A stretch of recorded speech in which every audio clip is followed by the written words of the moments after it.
बड़ी जोर की ध्वनि करते हुए ट्रेन चली आ रही है, हार्न भी दे रही है, लोग चिल्ला भी रहे हैं ट्रेन आ रही, ट्रेन आ रही। इसके बाद भी किसी को अगर ट्रेन नहीं दिखाई दे रही तो वह व्यक्ति अपनी आंखों का इलाज कराए जा करके, वह ट्रेन न आने की कमी थोड़ी है या ट्रेन होने या न होने का सबूत थोड़ी है, ये सबूत तो उसके आंखों के दोष का है।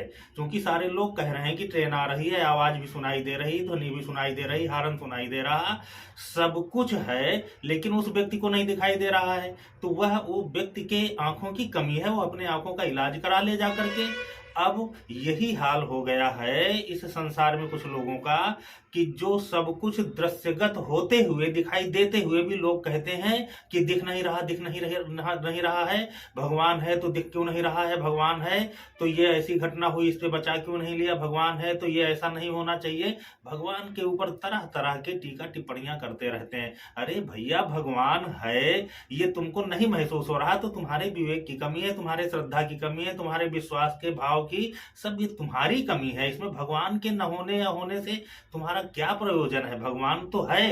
अगर ये विश्वास नहीं है तुमको कि भगवान है या नहीं, तो जाकर के किसी श्रद्धावान व्यक्ति से पूछो, वो आपको बताएगा कि भगवान है कि नहीं है।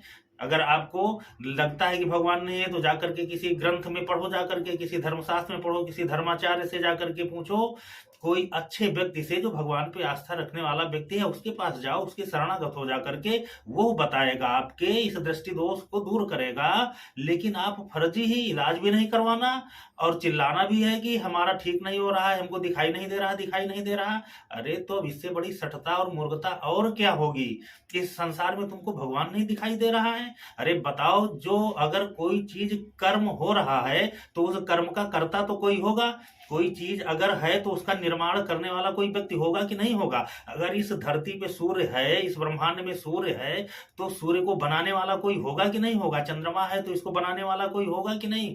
अगर ये धरती है तो कोई बनाने वाला होगा कि नहीं? ये धरती है तो टिकी है, कहाँ पर टिकी है, ये कोई इसका आधार होगा कि नहीं? ये आकाश क्या है, ये पृथ्वी क्या है, ये जल क्या है, ये वायु क्या है? ये सारी चीजें होने के बाद भी तुमको लगता है कि भगवान कहाँ है? अरे तो भगवान कहाँ है कैसे महसूस करोगे? तुमको कारण दिखाई दे रहा लेकिन कर्ता नहीं समझ में आ रहा। जब कारण है तो कर्ता तो होगा ही होगा। अगर ये तुम्हारा घर बना है तो इस घर को बनाने वाला कोई है कि नहीं? अपने मन से तो बन नहीं गया है घर। अगर घर दिखाई दे रहा है तो घर को बनाने वाला तो कोई होगा। ऐसे प्राचीन हमारे धर्म स्थान बने हुए हैं तो उन धर्म स्थानों को बनाने वाला कोई होगा। और उसी तरीके ये जो आप देख रहे हैं, ये तारा, नक्षत्र, सूर्य, चंद्र इत्यादि, धरती, आकाश, पाताल, ये पेड़ पौधे, ये पहाड़, ये नदियां, ये इनको बनाने वाला कोई है कि नहीं? अगर ये हैं तो निश्चित ही कोई बनाने वाला है। और वो बनाने वाला कौन है? तुम बता दो कौन है वो बनाने वाला। अब अगर इसको भगवान हम मानते हैं तो तुम्हें आपत्ति क्या है? यही भगवान है। जहां तक तुम्हारी सोच जा ही नहीं सकती है, वहीं पे भगवान की शुरुआत होती है, वही भगवान है।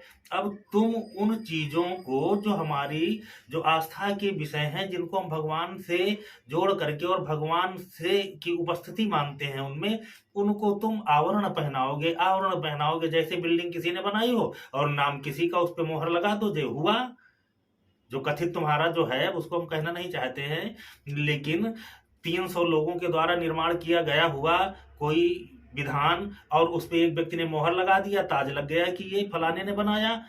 अरे भैया, वो बनाने वाला कोई दूसरे थे और मोहर लगा करके तुमने किसी एक के नाम कर दिया। वो प्रायोजित है, ये कार्यक्रम प्रायोजित है, किसी के प्रायोजन से ये ऐसा कार्य किया गया। वो व्यक्ति में सब कुछ नहीं था, सब कुछ उन 300 लोगों में था, जो और 299 लोग थे जिन्होंने वो सब किया।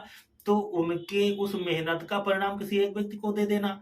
इसी तरीके हमारे बहुत से प्राचीन निर्माण हैं जो धार्मिक स्थल हैं, उन निर्माणों पर किसी दूसरे का टीप प्लास्टर करवा करके और उसका नाम मोहर ठोक दी गई कि फला व्यक्ति ने बनवाया। इसी तरीके तुम्हारी ये मति हो गई है भ्रमित, तुमको कुछ दिखाई देता नहीं, तुमको कुछ समझ में आता नहीं और तुम फर्जी भगवान के ऊपर टीका टिप्पणी करते हो। अरे नास्तिकता, नास्तिकता, ये क्या है नास्तिकता? अरे एक माला तोड़ा नहीं, दूसरा माला गले में लटकाए घूम रहे हो और नास्तिक बने बैठे हो।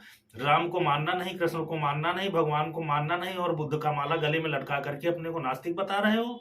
बुद्ध के बड़े बड़े स्तूप जिसने तोड़वा करके मंदिर बनवा दिए, उस वो तुम्हारा महान हो गया, और हमारे जो प्राचीन मंदिर और जो धार्मिक स्थान है, जो धर्म ग्रंथ है, वो तुम्हारे लिए सब जो है वो गलत हो गए, वो झूठे हो गए।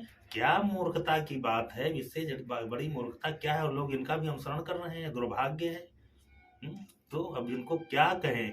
जो ईश्वरवान व्यक्ति हैं, जो आस्थावान व्यक्ति हैं, वो इन लोगों की बातों में न जाएं, भगवान के शरणागति बनाए रखें, भगवान के शरण में रहें। भगवान है, भगवान महसूस करने की चीज है। जो चीज दृश्यगत है, जो दिखाई दे रहा है, उसे आपको ढूंढने की क्या जरूरत है। ये ब्रह्मांड सिय राम मैं सब जग जानी, ईश्वर अंश जीव अविनाशी।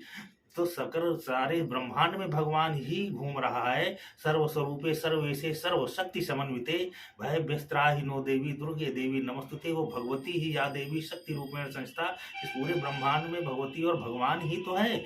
अब जब सारे स्वरूपों में भगवान और भगवती है, तो हमारे भी भीतर, हमारे भी स्वरूप में है, तुम्हारे भी स्वरूप में, सब में भगवान है।